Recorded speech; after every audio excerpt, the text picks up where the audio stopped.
we never knew that we will have an orphanage, really, because my heart was to serve and to do church planting in Kitale. And I was a type of a businessman plus, a pastor, because I wanted to support myself to plant a church. 4 years we have been married, living in Kitale. I didn't understand why people were picking from the trash.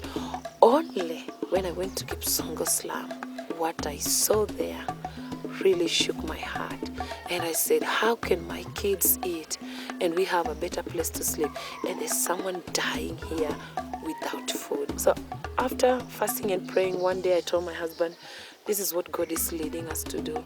I want us to sacrifice a meal. 1 meal in this house. So we started just feeding them 1 day a week. But little did I know it will be one day become, a children's home. I just want to help a child to know that someone loves them, care for them, and God loves them. That's all. And to me as a pastor, I took it with another picture. I was like, what is the purpose of the church? Why am I in Kitale? Why am I ministering? And all of these scriptures kept on coming. I was thirsty, you never gave me water. I was hungry, you never fed me. And I was like, too much has invested to me and too much is required. So we did not have too much, but we had something to start helping. And now from the first child we took in until now, having 220 kids. All I can say, I don't know, to feed them, educate them, give them medical. God has just worked it out. And just to be willing and say, God, here we are. Use us as much as you want to use us.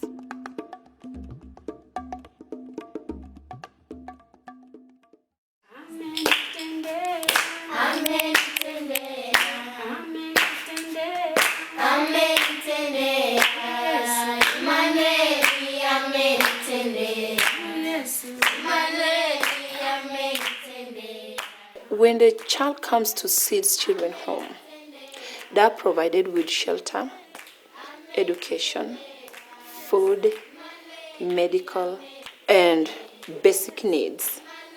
We look unto the orphaned child, vulnerable child, a child who is sick and needs help. And the best example is the slum of Kipsongo. There are so many kids that have been traumatized, that have been abused, and are in silence, and they don't know where to turn to. But when you have one-on-one with them, it helps you to understand the child. And all what we are doing is for the benefit of the child. So if the child is in the hands of the people that are not protecting her, they're not taking care of her or him, all these kids are prone to be helped. Akikuja, anakuja kama ni muoga. Hata mwingine anaanza tu kulia mwenyewe.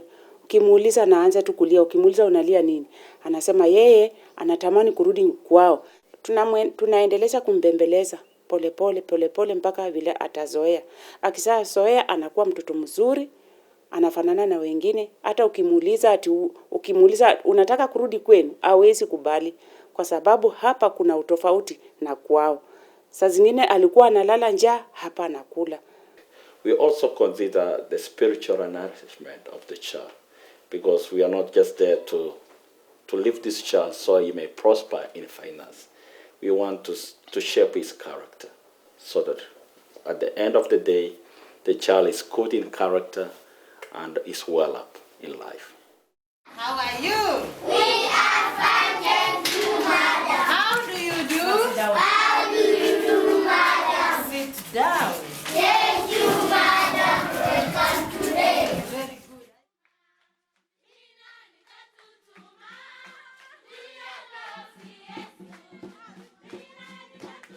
Right now we have from kindergarten to grade 8, and we have a total of 385 kids in Seeds Academy, wherein out of the 385 we have 195 from the orphanage, and the rest of the kids are coming from the Kipsongo slum.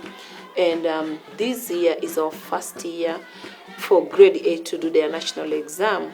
And so after having 32 kids from the orphanage who are in high school, and if we added another 25 to be 55 kids in high school, that is going to be really costly on our side. And so that's why we felt having our own high school, it will help us, to make all of our kids to access high school education.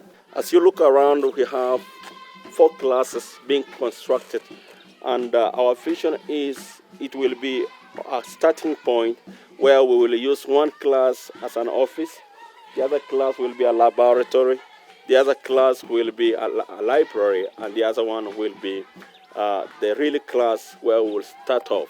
Our prayer is, God may give us all the funds we need to finish the construction that you see here. Already God has provided 25,000, and we hope before, the end of this year, God to provide the other 65,000 to finish the first one that we are in right now, so that we may be ready for the classes next year from January. And so having our own kids and putting the background, it helps us to monitor the growth of the child and also to bring up the child that we want, a child that will be able to face any challenge in the community. At school, I acquire knowledge from my teachers. Also, I become disciplined, and it empowers me and brings me a sense in my future. When I grow up, I would like to be a lawyer and to help those who are oppressed in the society and to work with the others in there.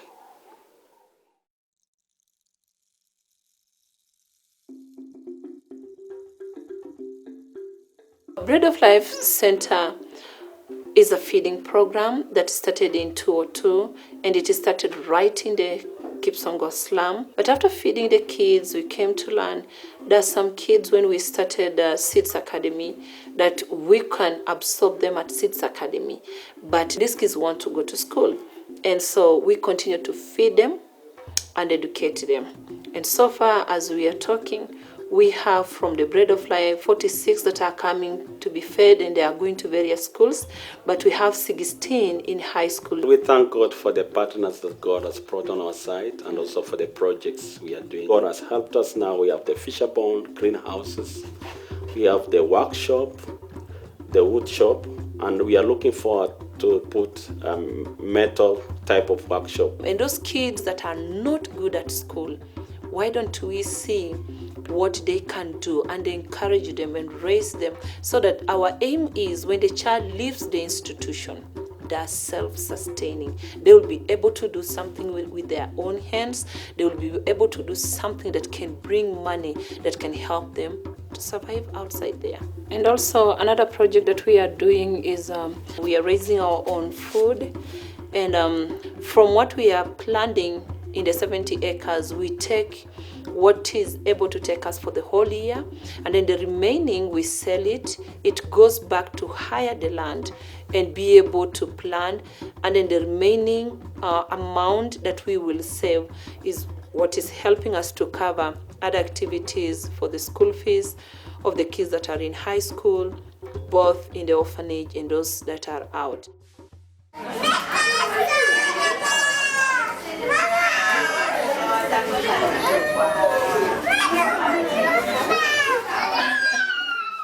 With the medical issue, when we started, it was pathetic.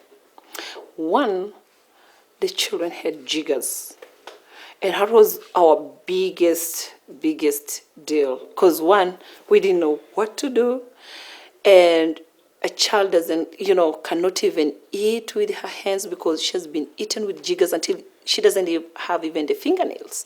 And so it was a lot of work. Carrying kids, going to the district hospital, and sometimes you don't even get the help that you need. And I thank God for the partners that we have had in Seeds. When they came in and they saw the need, they said, we need our own small clinic here. First of all, just to deal with the kids that we have here. So when we started cleaning the kids and removing the jiggers, spraying our compound, and we saw the result, that is what pushed us to do it again and again. Seeds Medical Clinic is a small health facility. We have a branch of it in the school, And then we have the other small facility in Seeds Orphanage. I'm the one who serves as a nurse there. And the basic services that I give are medical services, especially where if the kids are suffering from, let's say, malaria, headache, and other diseases, I administer medication as well as tests and other examination services. So that has helped us to move and to be able to reach where we are today, because medical is a big deal. So with the help of God and other people who desire to invest in this initiative, we will find a way out on how to deal with the menace of the slum problem in Kipsongo.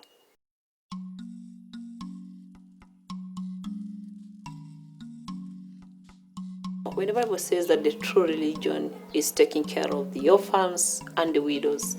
So this is where really the widows ministry was born. The purpose of the widows home is to be able to make them collect themselves and to know they're here for a reason and they can still attain the reason.